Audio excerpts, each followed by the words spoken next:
What's up guys, my name is Nick and welcome to my channel. If you ever wanted to buy a stock or ETF below the current market asking price, well today we're going to look at a strategy that does just that. It will allow you to buy the stocks you really want to own but at a deep discount to the current market. Enjoy the video, but before you get into it, be sure to smash the like button, subscribe to the channel, it helps me out a ton. Cheers guys, enjoy. Let's say you're interested in buying shares of Apple stock. Right now, at the time I'm making this video, stock is trading at $425 per share. You could simply elect to just buy the stock at market and pay the asking price. However, maybe you're not feeling that comfortable. It's a little bit expensive. In fact, it's at an all-time high, and you think the stock may track lower before moving high again in the longer term. Instead of paying $425 then, consider the following strategy. The September 18th 390 put, which has 46 days to go to expiration, is currently trading at $7.35 per option. If we were to sell this put then, we would receive a total of $735 per option in premium as the put writer or seller. Remember, a single stock option controls 100 shares of stock.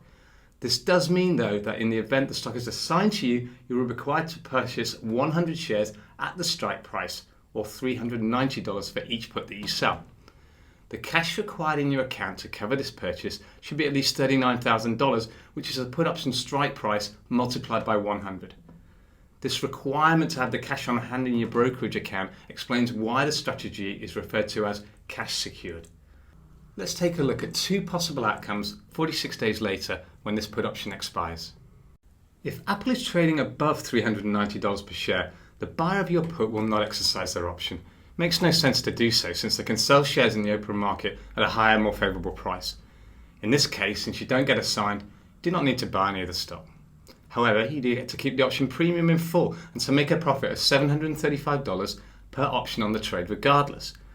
Given that you need $39,000 in your account to cover the trade, this represents an approximate return of 1.9% over this 46-day period, or an annualized return of 15%.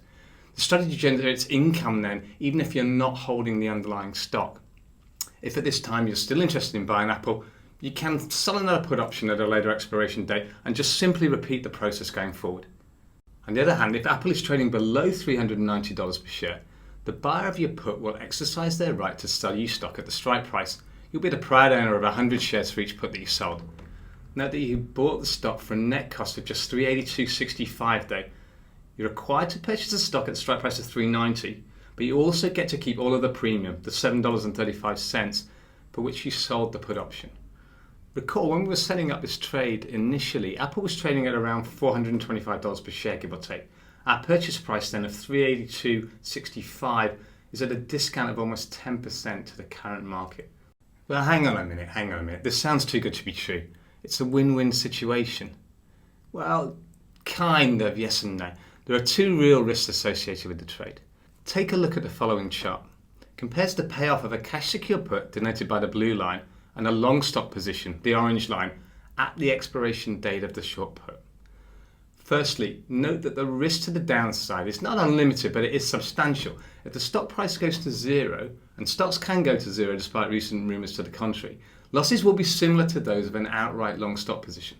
The premium of $735 that you receive only provides a small reduction to those losses. Secondly, there is a potential opportunity cost. If Apple does rally very aggressively, while the short put trade of course will still make money, those gains are capped to the premium for which you sold the option. It may have been more effective and more profitable to buy the outright stock to fully participate in the rally. So in summary then, the cash secure put involves selling a put option and additionally holding the cash to buy the stock if you are assigned. In the event of assignment, you effectively buy the underlying stock at a discount to its market value at the time of the put right. That price is determined by the option strike price less the premium received.